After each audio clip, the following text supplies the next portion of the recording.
നമസ്കാരം. Big boss Malayalam season 6 ഇന്ന് Monday live plus എപ്പിസോഡിലൊരു തേങ്ങ ഉണ്ടായില്ല. പക്ഷേ ലൈവിൽ ഉണ്ടായിട്ടുള്ള കാര്യങ്ങളാണ് നമ്മൾ കാര്യമായിട്ട് ചർച്ച ചെയ്യുന്നത്. First of all Bigg Boss അരെ വാ ബിഗ് ബോസ് അടിപൊളി. കാരണം എന്താ വെച്ചാൽ പറയാൻ കാരണം വെച്ചാൽ ഇന്ന് എപ്പിസോഡ് കണ്ടവർക്ക്, അതായത് 2 എപ്പിസോഡും, അതായത് നോർമൽ എപ്പിസോഡും പ്ലസും കണ്ടവർക്ക് ഒരു കണയും മനസ്സിലായിട്ടുണ്ടാവില്ല, ഒന്നും അറിഞ്ഞിട്ടും ഉണ്ടായിരിക്കില്ല. കാരണം സിജോ ജാസ്മിൻ ഒരു അടിപൊളി അടി ഉണ്ടായിരുന്നു എന്ന് മാത്രമല്ല, ജാസ്മിൻ അവിടെ ഒരു വാക്ക് തർക്കം ഉണ്ടായിരുന്നു. രണ്ടുപേരും നന്നായി സംസാരിച്ചിട്ടുണ്ട്. സിജോ പറഞ്ഞ പോയിന്റുകൾ നമ്മൾ പറയാൻ ആഗ്രഹിച്ച കുറെ കാര്യങ്ങളായിരുന്നു, നമുക്ക് ചോദിക്കാൻ തോന്നുന്ന കാര്യങ്ങളായിരുന്നു. പക്ഷെ അതിനൊക്കെ ജാസ്മിൻ പിടിച്ചു നിൽക്കൂലോ, നല്ല കഴിവുണ്ട് അതിന്, നന്നായി സംസാരിച്ച് പിടിച്ചു നിന്നു. അതേപോലെ സിജോ നന്നായി കൊടുത്തു. ഇന്ന് സിജോ ചെറിയ രീതിയിൽ കാട്ടുതീയായി. അതെ, പക്ഷെ ജാസ്മിന് കംപ്ലീറ്റ് നെഗറ്റീവ് വരുന്ന ഒരു സംഭാഷണമായിരുന്നു.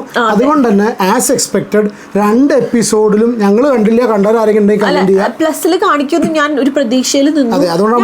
കണ്ടു കേട്ടോ, കുറച്ചേരം വെയിറ്റ് ചെയ്തു. പ്ലസിൽ ഒന്നുകൂടി കാണിക്കുമോ നോക്കി, പക്ഷെ പ്ലസിലും കാണിച്ചില്ല. എന്താ കാണിക്കാൻ ഞാൻ മനസ്സിലായില്ല. സംഭവം എന്താന്ന് വെച്ചാൽ കാണിക്കാൻ എന്താ വെച്ചാൽ ജാസ്മിൻ ഒരു കപ്പ് പദ്ധതിയാണ്. അത് ആരെന്ത് പറഞ്ഞാലും അത് തന്നെയാണ് സംഗതി, വേറെ യാതൊരു സംശയമില്ല. അറിയില്ല അതെന്താ സംഭവം എന്ന് വെച്ചാല്, ഇന്ന് ബിഗ് ബോസ് ഒരു ടാസ്ക് കൊടുത്തു. അതായത് അഗ്നിപരീക്ഷ എന്നാണ് ടാസ്കിന്റെ പേര്.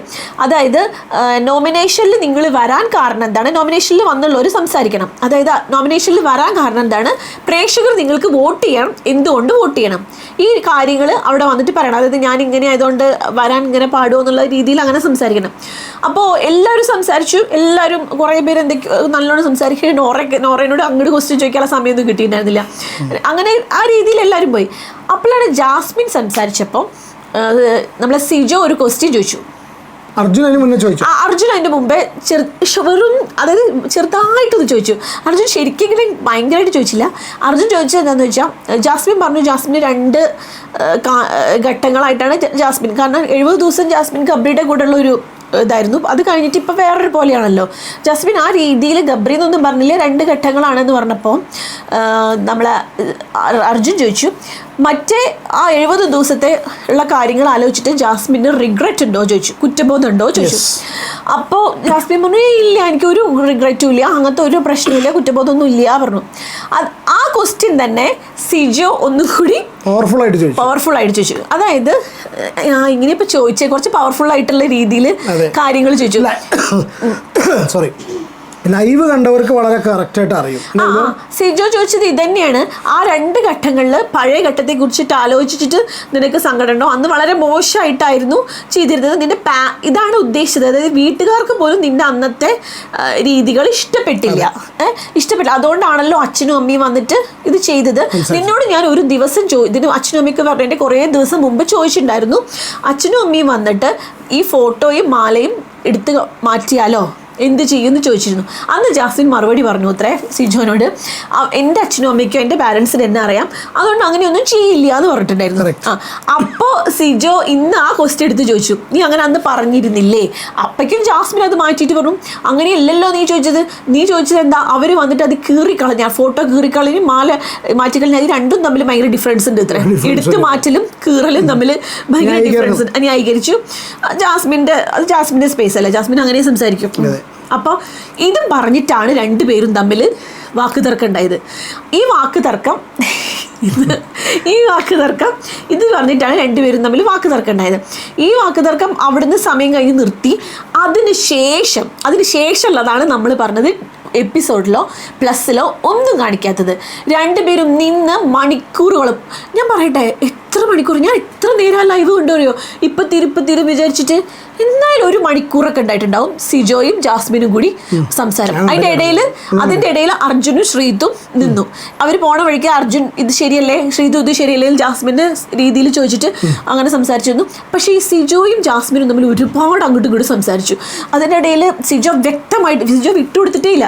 സിജോ വ്യക്തമായിട്ട് പറയേണ്ട, എനിക്ക് നിൻ്റെ 70 ദിവസത്തെ കളികൾ ഇഷ്ടമല്ലായിരുന്നു, എനിക്ക് ഒട്ടും ഇഷ്ടമല്ലായിരുന്നു, നീ ഇവിടെ കാട്ടി ഗബ്രിയുടെ കൂടെ കാണിച്ചു കൂട്ടിയത് നിന്റെ വീട്ടുകാർക്കും ഇഷ്ടപ്പെട്ടിട്ടില്ല എന്ന് എനിക്ക് മനസ്സിലായില്ലേ, അതുപോലെ തന്നെ എനിക്കും ഇഷ്ടമല്ലായിരുന്നു എന്നുള്ളത് വ്യക്തമായി. പിന്നെ നമ്മൾ പറയാൻ ആഗ്രഹിച്ച പല കാര്യങ്ങളും, ഗബ്രിയുടെ കൈയും പിടിച്ചിട്ടുള്ള ആ ഇരിപ്പും എനിക്ക് പലതും എടുത്തു പറയാൻ വയ്യ, അതൊന്നും ഇഷ്ടമല്ലായിരുന്നു എന്ന് സിജോ പറഞ്ഞു.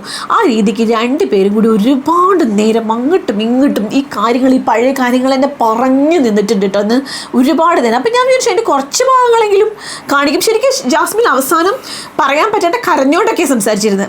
അതായത് ഒരു സങ്കടത്തിൻ്റെ ഇതും ഒരു സൗണ്ടൊക്കെ കരച്ചിലേക്കൊക്കെ ആയിട്ടുണ്ടായിരുന്നു. ആ ഒരു ടോണിലാണ് ലാസ്റ്റൊക്കെ സംസാരിച്ചിരുന്നത്. എന്നിട്ട് സിജോനോട് ലാസ്റ്റ് ഇവളൊരു ക്വസ്റ്റ്യൻ ചോദിക്കുന്നുണ്ട്, നിനക്ക് ഞാൻ അവൻ്റെ കൂടെ ആരുടെങ്കിലും കൂടെ കൈ പിടിച്ച് അങ്ങനെ ഇരുന്നാൽ നിനക്കെന്താ കുഴപ്പം, നിനക്കെന്താ എന്നോട് അങ്ങനെയൊക്കെ ചോദിച്ചു. കാരണം എന്താ വെച്ചാൽ നിനക്ക് വല്ല പ്രശ്നമുണ്ടോ, ഞാൻ എന്തെങ്കിലും ചെയ്താന്നുള്ള രീതിയിലൊക്കെ ചോദിക്കണ്ടായിരുന്നു. അപ്പോൾ പറഞ്ഞു തന്നെ എന്താണെന്ന് വെച്ചാൽ ആ സംഭവങ്ങളൊന്നും നല്ല റെഡിയായിരുന്നു, അതൊന്നും കാണിച്ചില്ല, എപ്പിസോഡിലും കാണിച്ചില്ല, ലൈവിലും കാണിച്ചില്ല. ഇത് വേറെ സംഭവം എന്താ പറയുക, ഇത് രണ്ടും ഒരു കോയിൻസിഡൻസ് പോലെ പോകുന്നത്. ഇന്ന് ബിഗ് ബോസ് ഹൗസിനകത്ത് സിജോ ഈ ചോദ്യങ്ങൾ ചോദിച്ച സമയത്താണ് ഇന്ന് ഉച്ചയ്ക്ക് പിന്നെ സായിൻ്റെ ഭാര്യ ഇന്നലെ വെല്ലുവിളിച്ചതിന് ഞാനൊരു വീഡിയോ ചെയ്തിരുന്നു. ഇതിൽ സായിൻ്റെ ഭാര്യ ഇന്നലെ വെല്ലുവിളിച്ചതിന് വിവി ഈ സാധനം എടുത്ത് പുറത്തേക്കിട്ട്. ഈ സാധനം എടുത്ത് പുറത്തേക്കിട്ടത് ഇന്ന് ഉള്ളിൽ സിജോ പറഞ്ഞിട്ടുള്ള സംഗതിനെ വളരെ ക്ലിയർ ആയിട്ട് അണ്ടർലൈൻ ചെയ്ത് ഉറപ്പിക്കുന്ന സംഗതിയാണ് ജാസ്മിൻ്റെ ഫാദർ പറഞ്ഞിട്ടുള്ളത്. ജാസ്മിൻ്റെ ഫാദർ ഇവനെ തക്കാളി എന്നുള്ളത്, തക്കാളി എന്നുള്ള മറ്റേ വേർഡാണ് കളി, പിന്നെ നായിൻ്റെ മോനെ എന്നൊക്കെ വിളിച്ച് നായിൻ്റെ മോനെ എന്നൊക്കെ വിളിച്ചിട്ട് ഭയങ്കരമായിട്ട് തെറി പറഞ്ഞു. ഓക്കെ, പക്ഷെ ഒരു കാര്യം ഞാൻ ആ ഒരു വീഡിയോ ഞാൻ ചെയ്തിരുന്നു, പക്ഷെ ഞാൻ ആ വീഡിയോയിൽ വിട്ടുപോയൊരു സംഭവം ചെയ്തു. സത്യം പറഞ്ഞാൽ ഞാൻ ആലോചിച്ചിട്ടുണ്ട് സംഗതി. ഈ ജാസ്മിൻ ജാഫറിൻ്റെ ബാപ്പയ്ക്ക്, ജാഫർ മാമന് ഈ ഗബ്രി എന്ന വ്യക്തിനെ നായിൻ്റെ മോനെ എന്ന് വിളിക്കാനോ അല്ലെങ്കിൽ തക്കാളി എന്ന് വിളിക്കാനുള്ള ഒരു അർഹതയില്ല. മനസ്സിലായോ? ഞാൻ എൻ്റെ ഒരു പേഴ്സണലി പറയാം, രണ്ടുപേരും ഈക്വലി എന്നും കൂടി പറയുന്നില്ല, ഒന്നും കൂടി ഈ ഒരു വിഷയത്തിൽ കുറ്റക്കാരി ജാസ്മിനാണ്. അത് പെൺകുട്ടിയായിട്ട് പെൺകുട്ടി ആയതുകൊണ്ടല്ല, പുറത്തൊരു റിലേഷൻഷിപ്പ് വീണ്ടും പറഞ്ഞു തന്നെ പറയാണ്. മാത്രല്ല ഗബ്രി ഒന്ന് ഒഴിഞ്ഞിട്ട് നിൽക്കുന്നപ്പോ ഗബ്രി നമ്മൾ കണ്ടവർക്ക് അറിയാലോ, അതിലേക്കൊക്കെ കടക്കണതിന് മുന്നേ എന്താ പറയാനുള്ള അറിയോ, പുറത്തൊരു റിലേഷൻഷിപ്പ് വെച്ചിട്ട് നിൽക്കുന്ന ഒരാള് അകത്തു നിന്ന് സ്വയം അവനൊരു ബോധം വേണ്ടേ, അവനെ മോറൽ സൈഡ് വളരെ ക്ലിയർ ആണെന്നുണ്ടെങ്കിൽ ഈ രീതിയിൽ ചെയ്യില്ലല്ലോ, വീണ്ടും പറയുന്നില്ല.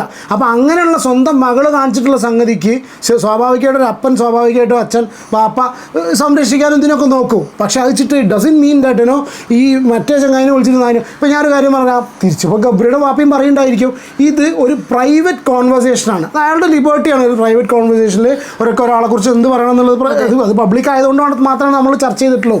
കാരണം എന്താ വെച്ചാൽ അത് അങ്ങനത്തെ ആൾക്കാരുടെ അടുത്ത് കിട്ടി. അതെ, പിന്നെ ഞാൻ പറയട്ടെ, പല യൂട്യൂബ് ചാനലിലും ഫസ്റ്റ് ജാസ്മിനെ നന്നായി സപ്പോർട്ട് ചെയ്തിരുന്നവരാ. സത്യം പറയട്ടെ, ഞാനടക്കം ഫസ്റ്റ് ജാസ്മിൻ അടിപൊളിയാ എന്നൊക്കെ പറഞ്ഞു. ഓട്ടോമാറ്റിക്കലി നമ്മൾ അവിടുത്തെ ചില കാര്യങ്ങൾ കണ്ടിട്ട് നമുക്ക് ഇങ്ങനെ സപ്പോർട്ട് ചെയ്യാൻ തോന്നിപ്പോയതാട്ടോ.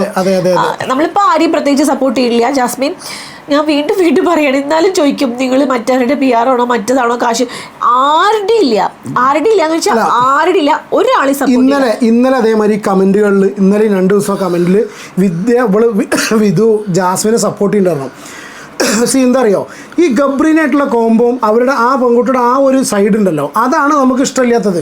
അല്ലാതെ ആസ് എ ഗെയിമർ അല്ലെങ്കിൽ കുറെ നല്ല വശങ്ങൾ ഏതൊരു മനുഷ്യനുള്ള പോലെ ജാസ്മിനും ഉണ്ട് കേട്ടോ. അത് ഞാൻ പറഞ്ഞിട്ടേ, അതായത് എനിക്ക് ജാസ്മിൻ്റെ ഗബ്രി ആയിട്ടുള്ള റിലേഷൻഷിപ്പ് കാര്യങ്ങൾ, അത് ഒരു അഫെയർ ഉണ്ട്, ഒരാളോട് സ്നേഹം തോന്നണതൊന്നും തെറ്റല്ല. പക്ഷെ ആ സിറ്റുവേഷൻ, ആ കുട്ടിയുടെ സിറ്റുവേഷൻ കാര്യങ്ങൾ, പിന്നെ അവരുടെ ഇഷ്ടപ്പെടുന്ന രീതി അതെനിക്ക് ഇഷ്ടപ്പെട്ടില്ല. അവരുടെ ആ കാട്ടിക്കൂട്ടൽ ചേഷ്ടകളൊന്നും എനിക്ക് ഇഷ്ടപ്പെട്ടില്ല. അപ്പൊ അതുകൊണ്ടാണ് നമ്മൾ പിന്നെ വാക്കുകൾ എനിക്ക് ഇഷ്ടമല്ല, അവളുടെ സംസ്കാരം, അവളുടെ സംസാര രീതി എനിക്ക് ഇഷ്ടമല്ല, അവൾ പ്രയോഗിക്കണ ചില വാക്കുകൾ ഇഷ്ടമല്ല, അങ്ങനത്തെ ഒന്നും ഇഷ്ടമല്ല. പക്ഷേ ചില കാര്യങ്ങൾ നമ്മൾ നല്ലത് പറയണത് എന്താണെന്നറിയോ, ചില ഈ റിലേഷൻഷിപ്പിനൊക്കെ കുറച്ച് വാല്യൂ, അതുപോലെ ഫാമിലി, അതുപോലെ എന്താ എനിക്ക് പലപ്പോഴും തോന്നിയിട്ടുണ്ട്, നല്ല അടി കൂടിയ ഒരാളായിട്ടും ഒരു 5 മിനിറ്റ് കഴിഞ്ഞാൽ അത് മറന്നിട്ട് പറഞ്ഞിട്ട് പോണു, അത് കൊടുക്കണം. അപ്പൊ അതൊക്കെ നമ്മൾ ഉള്ള പോലെ പറയണം എന്നാണ് നമുക്ക് നമ്മളോട് എല്ലാവരും പറയുന്നത്. ഉള്ള പോലെ പറഞ്ഞു കഴിഞ്ഞാൽ അപ്പൊ PR എന്തുവാക്കി അത് പോട്ടെ, ഇഷ്ടമല്ല അത് 100% ഇഷ്ടം. എന്തുകൊണ്ട് ഇഷ്ടമല്ല, ഇത് ഗബ്രീനെ കെട്ടിപ്പിടിച്ചു ഇനി വേറെ എന്തൊക്കെ ചെയ്താലും ഇവിടെ വിഷയമല്ല.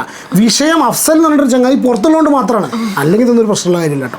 അല്ലെങ്കിലും അവരുടെ ബിഗ് ബോസിന്റെ ഉള്ളിലുള്ള രീതി TV-യിലൊക്കെ വരുന്ന ഒരു ഷോയാണ്, അത് ശരിയല്ലായിരുന്നു. അല്ല, അതൊക്കെ അവരുടെ എന്നെ സംബന്ധിച്ച് അത്രയും ഇന്റൻസിറ്റിയിൽ ഞാൻ ഇതിനെ എതിർക്കാനുള്ള റീസൺ അതുകൊണ്ടാണ്. രണ്ടുപേർക്കും റിലേഷൻഷിപ്പ് ഇല്ലെങ്കിൽ എന്ത് വേണമെങ്കിൽ അവര് കാണിച്ചോട്ടെ, നമുക്കതിൽ ഇടപെടാനുള്ള ഇതില്ല. തൂങ്ങണ്ട. അപ്പോൾ ഇതാണ് ഇന്നത്തെ സ്ഥിതി. പക്ഷേ സീരിയസ്ലി പറയാം, ബിഗ് ബോസിൻ്റെ എഡിറ്റേഴ്സിൻ്റെ ചെറ്റത്തരം തന്നെ പറയാം. ഇത് 2 എപ്പിസോഡിലും കാണിച്ചിട്ടില്ല. കാരണം എന്താ വെച്ചാൽ ഏകദേശം ഒരു 11,000-12,000 ആൾക്കാർ മാത്രമേ ഇത് കാണുന്നുള്ളൂ. 10,000 ആൾക്കാരൊക്കെ എന്ത് കാണുന്നുള്ളൂ. ആ 10,000 ആൾക്കാരും മാത്രം അതിൽ ഇത്ര റിവ്യൂവേഴ്സ് ഉണ്ടാവും, ക്രൂ ഉണ്ടാവും, സംഭവമൊക്കെ ഉണ്ടാവും. വളരെ ഹാൻഡ്ഫുള്ളായിട്ട് കുറച്ച് പേര് മാത്രമേ കാണുന്നുള്ളൂ.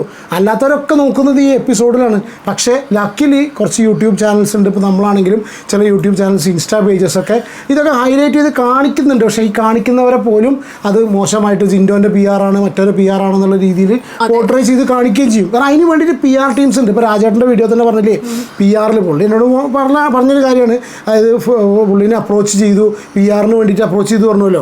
അതെ, ഒരു വീഡിയോ ചെയ്തിട്ടുണ്ടായിരുന്നു. രാജേട്ടന് വേണ്ടി ഫോൺ ചെയ്ത സമയത്ത് ആരും അപ്രോച്ച് ചെയ്യാൻ മാത്രം വലിയ യൂട്യൂബേഴ്സ് ആയിട്ടില്ല. അങ്ങനെ കുറെ കമന്റ്സ് വരും. അതുപോലും ഇല്ല, ആരും നമ്മളോട് ചോദിക്കാൻ മാത്രം പോലും ഇല്ല നമ്മള്. പിന്നെ ഇങ്ങനെ കഴിഞ്ഞ വർഷമാണെങ്കിൽ സ്പെഷ്യൽ ഇഷ്ടമല്ലേ ചോദിച്ചാൽ എനിക്ക് സ്പെഷ്യലായിട്ട് ഇഷ്ടമായിരുന്നു അഖിൽ മരാരെ ഭയങ്കര ഇഷ്ടമായിരുന്നു. അതിന്റെ മുമ്പത്തെ സീസണിൽ ഉണ്ടെങ്കിൽ ചോദിച്ചാൽ അപ്പോഴും ഞാൻ പറയുമായിരുന്നു റോബിനെ എനിക്ക് ഇഷ്ടമായിരുന്നു, റോബിനെ ഇഷ്ടമായിരുന്നു, ദിൽഷയുടെ ബ്ലസ്ലീനൊക്കെ ഇഷ്ടമായിരുന്നു.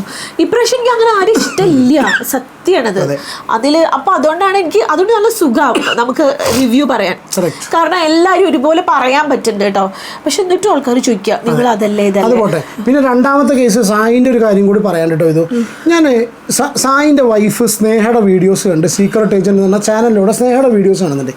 എനിക്ക് ഫീൽ ചെയ്യുന്നൊരു സംഭവം, ഇപ്പോൾ വിധോ ഈ ഒരു ഭാര്യയാണല്ലോ, ഓക്കെ, എനിക്ക് ഫീൽ ചെയ്യുന്നൊരു സംഭവമുണ്ട്. Sai he was not transparent with Sneha regarding Bigg Boss സംഗതി. നമുക്ക് മനസ്സിലായിട്ടുള്ള കാര്യമില്ലേ, സായി കാണിച്ചിട്ടുള്ള പല സംഗതികളും ഒരു ട്രാൻസ്പെറൻ്റ് ആയിട്ടുള്ള അവനവൻ്റെ വൈഫിനോട് പോലും പറയാത്ത രീതിയിലാണ് സായി പോയിട്ടുള്ളത്. പിന്നെ എന്ത് എത്രയോ കുട്ടിയുടെ പറഞ്ഞത് ഇപ്പൊ ഫോൺ കോൾ വന്നത് സ്നേഹ അറിയാത്തോണ്ടായിരിക്കും എനിക്ക് തോന്നുന്നു. സ്നേഹം എന്നൊരു വീഡിയോ ചെയ്തു, അതല്ലേ ഇപ്പൊ പ്രശ്നമായി. ഞാനത് പറഞ്ഞുകൊണ്ടിരുന്നത് എന്താ അറിയോ, സ്നേഹയുടെ ബോഡി ലാംഗ്വേജും എനിക്കറിയില്ല കേട്ടോ, എനിക്ക് അവരുടെ റിയൽ കാര്യങ്ങൾ അറിയില്ല. നമ്മൾ വീഡിയോ കണ്ട സമയത്ത് എനിക്ക് തോന്നിയൊരു സംഗതി പറയുകയാണ് ഞാൻ. ഓക്കെ, അതായത് സായി ചെയ്യുന്ന പല ആക്ടിലും സ്നേഹയ്ക്ക് ഒരുപാട് സ്ട്രോങ്, നമ്മൾ വെറുതെ അഭിപ്രായ വ്യത്യാസമല്ല പറഞ്ഞു കേട്ടോ, ഭാര്യ എന്നൊക്കെ പറയുന്ന സമയത്ത് അത് ഞാനോട് ചോദിച്ചു ഈ ഒരു ഭാര്യയല്ലേ വെച്ച് സ്ട്രോങ് അമർഷമുണ്ട്. ആ അമർഷം ആണ് വീഡിയോ കൂടി ചെയ്യുന്നു തോന്നുന്നു. അല്ലെങ്കിൽ ഇത് ഇത്രയധികം നെഗറ്റീവായിട്ട് സായിക്ക് അതിൻ്റെ ഉള്ളിൽ വരുന്ന അറിഞ്ഞുകൊണ്ടാണ് വിധോ സ്നേഹ അങ്ങനെ വീഡിയോയിൽ പറയുന്നത്. അത് ശരിയാണെന്ന് എനിക്ക് തോന്നുന്നുണ്ടോ? അല്ല, അത് ഈ കുട്ടിയുടെ ഞാൻ ഇപ്പോഴും പറയണത് എന്താ അറിയോ, സ്നേഹ ചിലപ്പോ ഇതിൽ ഇന്നസെന്റ് ആയിരിക്കും. കാരണം എന്താ അതായത് ജാസ്മിന്റെ അച്ഛൻ വിളിച്ചതും വിവിയും ജാസ്മിന്റെ അച്ഛനും സായി കൂടി സംസാരിച്ചതും എല്ലാം ഈ തിരക്കിന്റെ ഇടയിലൊന്നും ചിലപ്പോ സായി സ്നേഹയോട് പറഞ്ഞിട്ടുണ്ടാവില്ല. അപ്പൊ സ്നേഹ ഇത് കേട്ടപ്പോ ഇങ്ങനെ ഒരു സംഭവം ഉണ്ടോ ചോദിച്ചിട്ട് പ്രതികരിച്ചതാവും. എന്തിനാണ് വീഡിയോയിലൂടെ പ്രതികരിക്കുന്നത്? തെറ്റല്ലേ അത് ചെയ്തിട്ടുള്ളത്? ഞാൻ അന്ന് വീഡിയോയിൽ പറഞ്ഞതെന്ന് വെച്ചാൽ ആ വീഡിയോയിൽ കൂടെ പ്രതികരിച്ച് തെറ്റാണ്. കാരണം വെച്ചാൽ സ്വന്തം ഹസ്ബൻഡിനെ പിന്നെ നാറ്റിക്കല്ല. ഞാൻ പറഞ്ഞു ബഹിരാകാശത്തേക്ക് പോയ സായിനെ അവിടെ വീടെടുത്ത് താമസിപ്പിക്കാനുള്ള വാടക അയച്ചു കൊടുക്കുകയും ചെയ്തു. അത് ചെയ്യാനുള്ള റീസൺ എനിക്ക് പെട്ടെന്ന് പിന്നീട് ഇപ്പോഴാണ് തോന്നി കേട്ടോ. അതായത് അതിൻ്റെ റീസൺ എനിക്ക് കൈ ഇങ്ങനെ ആക്കുമ്പോൾ ഞാൻ ഓറേൻ്റെ മാതിരി ആക്കണ്ടോ എന്നൊക്കെ തോന്നുന്നു. പക്ഷേ എന്താ കൈ കെട്ടിയിരിക്കട്ടെ. സത്യം പറഞ്ഞാൽ കൈയിൻ്റെ ആക്ഷൻ എനിക്ക് ഭയങ്കര ഇഷ്ടമാണ്. ഈ ജസ്റ്റേഴ്സ് വെച്ച് സംസാരിക്കുന്നത്, പ്രത്യേകിച്ച് ഗൾഫിലൊക്കെ നിന്നുകൊണ്ട് അവരൊക്കെ ഭയങ്കരമായിട്ട് ഇങ്ങനെ ജസ്റ്റേഴ്സ് പറഞ്ഞൊക്കെ എനിക്ക് ജസ്റ്റേഴ്സ് വെച്ച് സംസാരിക്കുന്നത് ഇഷ്ടമാണ്. കാരണം അറബ്സ് കൂടുതലായിട്ട് ഇങ്ങനെ ജസ്റ്റേഴ്സ് യൂസ് ചെയ്യും, ഇങ്ങനെയൊക്കെ കാണിച്ചിട്ട് അവർ സംസാരിക്കുക. ഈ പ്രോസസ് സീസൺ ബിഗ് ബോസ് കണ്ടതിന് ശേഷം സത്യം പറഞ്ഞാൽ സോറി ഇപ്രാവശ്യം ബിഗ് ബോസ് സീസൺ കണ്ടു കഴിഞ്ഞാൽ കൈ കെട്ടിയിരുന്ന് വർത്തമാനം പറയുന്നത്. കാരണം വെച്ചാൽ ഇങ്ങനെ കണ്ടാൽ അപ്പം തോന്നുന്നു ഓരേൻ്റെ ആ കയ്യൊക്കെ ഇങ്ങനെ പിടിക്കലൊക്കെ തോന്നുമ്പോഴേ അത് പോട്ടെ. അപ്പോൾ പറഞ്ഞുകൊണ്ടെന്ന് വെച്ചാൽ സായിയുടെ കേസ്. അപ്പോൾ ഇങ്ങനെയൊക്കെ ഈ ചങ്ങാതി ചെയ്തത് കൊണ്ട് അതിൽ നിന്നുള്ള അമർഷമാണോ ഇവർ കാണിക്കുന്നതെന്ന് മനസ്സിലാവില്ല. But why should she do it on ഇത്രയധികം ആൾക്കാർ കാണുന്ന ഒരു പ്ലാറ്റ്ഫോമിൽ ചെയ്യാൻ നമുക്കൊരു എതിരഭിപ്രായം ഉണ്ട്. അതായത് ഈ വിധു ഇപ്പം ഈ സ്ഥാനത്ത് നിൽക്കണമല്ലോ. ഇപ്പം ഞാൻ ബിഗ് ബോസ് പോയിട്ടല്ല ഞാൻ പറഞ്ഞത്, ചെയ്യോ പറയാൻ പറ്റില്ല. വേറെ സംഗതി കേൾക്കണോ, ഈ ആൽബി കാരണം അപ്സരയും സ്നേഹ കാരണം സായി ഔട്ടായി. അയ്യോ, സ്നേഹ കാരണം സായി ഔട്ടായി. അതിലേറെ വേറെ സ്നേഹണോ. പക്ഷെ സായി പറഞ്ഞൊരു ഇത് കിട്ടുമോ, ഇന്ന് നോമിനേഷനിൽ വന്നവർ ആരൊക്കെയാന്നുള്ളത് പറഞ്ഞപ്പോ സിജോ സായി എന്ത് പൊട്ടത്തിൽ അതൊക്കെ പറയണ തോന്നിപ്പോയി. സിജോ പിന്നെ സിജോ ഫ്രീ ആണ്, നോമിനേഷൻ ഫ്രീ ആണെന്ന് മനസ്സിലായി. സിജോ സേഫായി. അപ്പൊ സായി പറയണേ ഷോ. അപ്പൊ എന്താ സംഭവം എന്ന് വെച്ചാൽ പറയണ എന്താ വെച്ചാൽ ജാസ്മിൻ അത് എടുത്ത് പറഞ്ഞോണ്ടാട്ടെ നമുക്ക് ക്ലിയർ ആയത്. അതായത് സായി പറയാണ് സിജോ സേഫായ സിജോക്ക് വോട്ട് ചെയ്യുന്ന ആൾക്കാരെല്ലാരും കൂടി സായിക്ക് വോട്ട് ചെയ്തേ. അപ്പൊ സായിക്ക് ഔട്ടായി പോകാൻ പറ്റില്ല. അവിടെ കഷ്ടപ്പെട്ട് നിൽക്കണേ. പിന്നെ സിജോ ഫാൻസ് കംപ്ലീറ്റ് അവർ സ്റ്റോറി ഇട്ടല്ലേ, സിജോ പ്രാവശ്യം നോമിനേഷനിലെ സായിക്ക് വേണ്ടി വോട്ട് ചെയ്യാൻ പറഞ്ഞിട്ട്. ഒരു കാര്യം മനസ്സിലാക്കണം, സായിക്ക് ഇതൊക്കെ മനസ്സിലാവണ്ട. അതിൻ്റെ ഉള്ളിൽ ഇരുന്നിട്ട് സായിക്ക് മനസ്സിലാവണ്ട. സായും സിജോ ഒക്കെ പുറത്തുനിന്ന് തീരുമാനിച്ചു വന്നവരാണ്. കേരള ഇൻഫ്ലുവൻസേഴ്സ് കമ്മ്യൂണിറ്റീൻ്റെ സെക്രട്ടറിയാണ് സീക്രട്ട് ഏജന്റ് എന്ന സായി കൃഷ്ണൻ. അതിലൊരു മെമ്പറാണ് സിജോ, അതിലത്തെ മെമ്പറാണ് ജാസ്മിൻ ജാഫർ. മനസ്സിലായോ? ഇവരെല്ലാം കൂടി ബന്ധിപ്പിക്കുന്ന ഒരു പ്ലാറ്റ്ഫോമാണ് കേരള ഇൻഫ്ലുവൻസേഴ്സ് കമ്മ്യൂണിറ്റി. അപ്പോൾ സ്വാഭാവികമായിട്ടും ദേ ആർ ഓൾ റിലേറ്റഡ്. അപ്പോൾ ഈ റിലേറ്റഡ് ആയിട്ടുള്ള ആൾക്കാർ വന്നിട്ട് പിന്നെ ഇതുപോലെ കമ്പീറ്റ് ചെയ്യാന്നുള്ള സമയത്ത് it doesn't make any sense to a show like Bigg Boss. Simple ടേംസിൽ പറയുകയാണെന്നുണ്ടെങ്കിൽ നോറയും ജാസ്മിനും തമ്മിൽ കണക്ഷൻ. ജാസ്മിൻ ചോദിച്ച ചോദ്യം എന്താ നോറയോട്? നോറ പറഞ്ഞ കാര്യങ്ങളൊക്കെ ഫേക്ക് അല്ലല്ലോ ഒരു ക്വസ്റ്റ്യൻ ഉണ്ടാ സംഭവം. അതായത് ഇന്നത്തെ ആ ക്വസ്റ്റ്യൻ ചോദിക്കാനുണ്ടല്ലോ അവിടെ നിന്നിട്ട് പിന്നെ നോമിനേഷനിൽ വരാൻ കാരണം എന്താ, ആ ടാസ്കിൽ തന്നെ നോറ ഒറ്റ ക്വസ്റ്റ്യനെ ജാസ്മിൻ ചോദിച്ചുള്ളൂ. നോറ അപ്പം ഇവിടെ പറഞ്ഞത് ഒന്നും ഫേക്ക് അല്ല, എല്ലാം സത്യമാണല്ലോ അല്ലേ ചോദിച്ചു. അതിൽ നോറ പറഞ്ഞു, വേറെ ഒന്നും ചോദിച്ചിട്ടില്ല. എനിക്ക് തോന്നുന്നത് എന്താണെന്ന് അറിയോ, പുറത്ത് ഇവള് പറഞ്ഞത് എന്തെങ്കിലും കള്ളാന്നുള്ളത് പുറത്ത് പ്രേക്ഷകരെ ഒന്നും കൂടി ഇതാക്കാൻ വേണ്ടി പറഞ്ഞതാണ്. അതേപോലെ ടാസ്കിൽ എനിക്ക് ഒരു കാര്യം കൂടി പറയാനുണ്ട്. ഇന്ന് രാവിലെ തൊട്ടിട്ട് ശ്രീതു കരയല്ലേ, ശ്രീതുവിനെ ഡ്രാമ പറഞ്ഞു, കോംബോ ഡ്രാമ പറഞ്ഞു. അപ്പൊ ശ്രീതു പറഞ്ഞു എന്നെ നോമിനേറ്റ് ചെയ്തതിൽ എനിക്ക് വിഷമമൊന്നുമില്ല, പക്ഷെ ആ കോംബോ ഡ്രാമ പറഞ്ഞത് എനിക്ക് ഭയങ്കര വിഷമമായി, എൻ്റെ ഹാർട്ടിൽ ടച്ച് ചെയ്തു എന്നൊക്കെ പറഞ്ഞു. അപ്പം നന്ദൻ അങ്ങനെ സിജോനോടും ഒക്കെ ഡയലോഗ് അടിച്ചിട്ടുണ്ടായിരുന്നു, അഭിഷേകിനോടൊക്കെ ഡയലോഗ് അടിച്ചിട്ടുണ്ടായിരുന്നു. എനിക്ക് ഒരു പേടിയില്ല, ഞാൻ കളി തുടങ്ങി, ഇനി ശ്രീതു ചോദിക്കട്ടെ, ഞാൻ പറയുമല്ലോ, ഞാൻ സംസാരിക്കില്ലോ എന്ന് പറഞ്ഞ ആള് ശ്രീതു ഇത് പറഞ്ഞപ്പോഴും ശ്രീതുവിനോട് അത് കഴിഞ്ഞിട്ടൊരു ക്വസ്റ്റ്യൻ ചോദിക്കാൻ മിണ്ടാണ്ടിരുന്നു. അവളെ അല്ല പറഞ്ഞ പോലെ ഇരുന്നു കേട്ടോ, ആ കുട്ടി പറഞ്ഞ പോലെ അല്ലാതിരുന്നു. ഒരു കാര്യം കൂടി ശ്രീതു അവിടുന്ന് പറഞ്ഞു, അതിനൊക്കെ ശരിക്കും പ്രതികരിക്കായിരുന്നു തോന്നി. അതായത് അവൾ പറഞ്ഞു ചിലപ്പോൾ ഒരു പക്ഷെ ആ പറഞ്ഞ ആൾക്ക് ഇങ്ങനൊരു കോംബോ സെറ്റ് ആവാഞ്ഞിട്ടുള്ള അസൂയായിരിക്കുന്നു ശ്രീതു പറഞ്ഞതാ. അതൊക്കെ കേട്ടാ ശരിക്കും നന്ദനക്ക് ദേഷ്യം വന്നിട്ട് എന്തെങ്കിലും ഒന്ന് പ്രതികരിക്കണ്ടേ, പക്ഷെ നന്ദന ഒന്നും മിണ്ടിയില്ല. അപ്പൊ ഈ ഡയലോഗ് മാത്രമേ ഉള്ളൂ, ഇപ്പൊക്കെ കണക്കന്നെ. അതാണ് ഞാൻ പറഞ്ഞിട്ടുള്ളത്. പുറത്തുനിന്ന് സെറ്റ് ചെയ്ത് വന്നിട്ടുള്ള നോറയും ജാസ്മിനും ഇതെല്ലാം അറിയുന്ന ഇവരിടയിൽ നിൽക്കുന്ന സായി കൃഷ്ണൻ സീക്രട്ട് ഏജന്റ്, പുറത്തുനിന്ന് സെറ്റ് ചെയ്ത് വന്നിട്ടുള്ള സായി സിജോ, സായിയും ജാസ്മിന്, ഇതൊക്കെ പുറത്തുനിന്ന് സെറ്റ് ചെയ്ത ടീംസാണ് അതിൻ്റെ ഉള്ളിൽ വന്നിട്ടുള്ളത്. അതങ്ങനെ ഒരു കഥ. ഏതായാലും പിന്നെ വേറെന്തോ ഒരു സംഗതി കൂടി ഞാൻ പറയാൻ വിചാരിച്ചു ഇതുപോലുള്ളൊരു സീസണെ പറ്റിയിട്ട്. പോട്ടെ, എന്തായാലും ബോറൻ സീസൺ. പക്ഷെ ബോറൻ സീസൺ ആണെങ്കിലും 18 മിനിറ്റ് നമ്മൾ സംസാരിച്ചിട്ട് ഇപ്പോൾ ഇന്ന് സത്യം പറഞ്ഞാൽ ഞങ്ങൾ വീഡിയോ ചെയ്യേണ്ടെന്ന് വിചാരിച്ചാൽ ഞാൻ ഇവിടെ പറഞ്ഞു എന്താണെന്നുള്ളത് ഒന്നും പറയാനില്ലല്ലോ എന്ന് വിചാരിച്ചോടന്ന് 18 മിനിറ്റായി. അപ്പോഴാണ് ഈ കാര്യങ്ങളങ്ങനെ പറഞ്ഞു വരുന്ന സമയത്തേ പിന്നെ എന്തെങ്കിലും നമ്മൾ മിസ് ചെയ്തോ എന്തോ ഒരു സംഗതികൾ സ്പോൺസർ ടാസ്ക് ഒക്കെ ഉണ്ടായിരുന്നത് പിന്നെ ഇപ്പോൾ ജോജു ഒക്കെ വന്നിട്ട് അതിൻ്റെ മുകളിൽ കയറുമ്പോൾ ഇത് ചോദിച്ചല്ലോ ചാൻസ് തരുമെന്ന് വെച്ച് കേട്ടോ, ചാൻസ് അവിടെ ജിൻഡോ പറഞ്ഞൊരു ഡയലോഗ് ഉണ്ട് കേട്ടോ. അങ്ങനെ പറഞ്ഞിട്ടുള്ള ഒരു വ്യക്തി ഇതിനുള്ളിൽ എത്തിയിട്ടുണ്ടെങ്കിൽ ഇതിനുള്ളിൽ എത്തി അയാളെ ഹാർഡ് വർക്കാണ് പറഞ്ഞു ജോജു പറഞ്ഞു ജിൻഡോന്റെ ഹാർഡ് വർക്കാണെന്ന്. അത് വലിയൊരു പോയിന്റാണ്. ഇത് അയാൾ ഒന്നുമില്ല മണ്ടൻ എന്നൊക്കെ പറഞ്ഞു ആൾ ഇങ്ങനത്തെ രീതിയിൽ ഇത് പിന്നെ ഒരു ജിമ്മൊക്കെ അത്രയും വലിയ നെറ്റ്വർക്കുള്ള ആളായി മാറില്ലേ. വാട്ട് എവർ എന്താണെന്നുണ്ടെങ്കിലും പിന്നെ വേറെ പ്രത്യേകിച്ചൊന്നുമില്ലല്ലോ, വിശേഷമൊന്നുമില്ലല്ലോ. അപ്പോൾ അത്ര തന്നെ ഉള്ളൂ. പിന്നെ ഏതായാലും ഒരുപാട് 19 മിനിറ്റായി. നമ്മൾ പെട്ടെന്ന് അവസാനിപ്പിക്കണം വിചാരിച്ചാണ്. വേറെ എന്തൊക്കെയോ കാര്യങ്ങൾ ഞാൻ എഴുതി വെച്ചിട്ടുണ്ടായിരുന്നു, പെട്ടെന്ന് ഓർമ്മ വരികയാണെന്നുണ്ടെങ്കിൽ അടുത്തൊരു വീഡിയോയിൽ പറയാം. ഓക്കെ, അപ്പോൾ ഇത് പറഞ്ഞില്ലല്ലോ. Take care and God bless.